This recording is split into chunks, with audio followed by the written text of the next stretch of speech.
ya pasti ancamannya cukup berat ya, maksimal bisa 15 tahun kalau dia hukuman berat.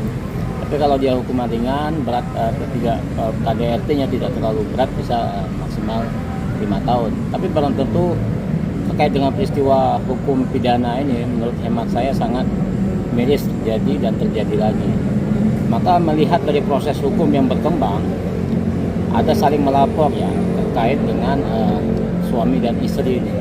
Maka barang tentu ini menjadi persoalan yang harus dibahas dalam hal ini, karena ini sudah merupakan delik aduan masuk ke tingkat proses kepolisian. Maka barang tentu polisi berkewajiban untuk memproses ini, apakah ini ada delik pidananya atau tidak. Namun barang tentu proses keadilan yang dimaksud, proses hukum yang dimaksud adalah proses yang memiliki rasa keadilan bagi korban. Nah, bagaimanapun juga paradigma KDRT pasti yang menjadi korban adalah perempuan. Maka dari itu seorang perempuan ini yang sudah sempat statusnya sebagai tersangka dan juga statusnya sempat ditahan, maka dari itu harapan kami ini menjadi perhatian bagi aparat penyidik ataupun jadi kawan-kawan di Barreskrim. Karena ada dua upaya yang bisa dilakukan oleh korban ini, khususnya perempuan, ibu ini. Pertama adalah dia harus menghilangkan status tersangkanya beliau sebagai tersangka dalam hal ini dituduh melakukan kekerasan terhadap suaminya. Yang pertama, dia harus melakukan upaya hukum ke Barreskrim, dalam hal ini ke Wasidik, pengawas penyidikan. Dia harus melakukan terkait dengan aduan masyarakat untuk meminta dilakukannya gelar perkara khusus.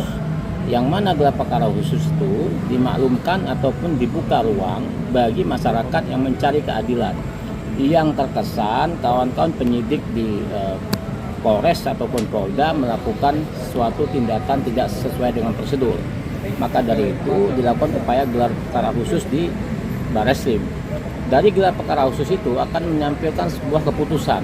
Dalam hal ini apakah kasus ini ditindaklanjuti ataupun dihentikan. Itu upaya pertama. Upaya kedua, korban ini khususnya istri ini atau ibu ini, dia bisa melakukan upaya pra peradilan terkait dengan menghilangkan status tersangkanya. Karena bagaimanapun juga perlu ada kepastian hukum. Kalau tidak ada kepastian hukum, maka ini akan rentan suatu saat bisa menjadi proses peristiwa hukum yang lain. Maka penting untuk melakukan dua tahap itu. Nah, terakhir, kalau ini bisa dimediasi antara si istri dan si suami dengan pendekatan kekeluargaan, maka ini lebih baik. Artinya lebih mengedepankan terkait dengan restoratif justice. Maka itu dibenarkan oleh undang-undang selagi kedua belah pihak ini menjadi atensi ataupun menjadi kesepakatan bersama, maka bisa dilakukan pencabutan laporan sehingga case terkait dengan peristiwa pidana dianggap tidak ada. Maka tiga cara ini menurut hemat saya bisa ditempuh oleh korban dalam hal ini KDRT.